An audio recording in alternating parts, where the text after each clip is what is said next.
Price Lord, good morning. இன்றைய ஒரு நிமிட வேதாந்தத்திலே எக்காலமும் ஸ்தோத்தரிப்பேன்.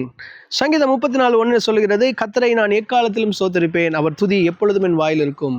எக்காலம் என்று சொன்னால் பாருங்க, இறந்த காலம், நிகழ்காலம், எதிர்காலம், இது 3 வகையான காலங்கள் நம்ம சொல்லலாம். அது இல்லாமல் நிறைய நேரத்தில் சந்தோஷமான காலங்கள் இருக்குது, துக்கமான காலங்கள் இருக்குது, கஷ்டமான காலங்கள் இருக்குது, அழுகிற காலம் இருக்குது, சிரிக்கிற காலம் இருக்குது. எந்த காலம் இருந்தாலும், ஏன்னா வாழ்க்கையில் எல்லாருக்கும் சூழ்நிலைகள் மாறி மாறி வருங்க. எந்த காலமாக இருந்தாலும் கர்த்தரை எக்காலத்திலும் நாம் என்ன பண்ணணும்? ஸ்தோத்தரிக்கணும். அவர் துதி எப்பொழுதும், எப்பொழுதுன்னு பார்த்தீங்கன்னா காலை, மாலை, இரவு, நடுராத்திரி, அதிகாலை, எப்பொழுதும் அவருடைய துதி என்ன பண்ணணும்? வாயில் இருக்கணும். கர்த்தர் உங்களை ஆசீர்வதிப்பாராக. ஆமென்.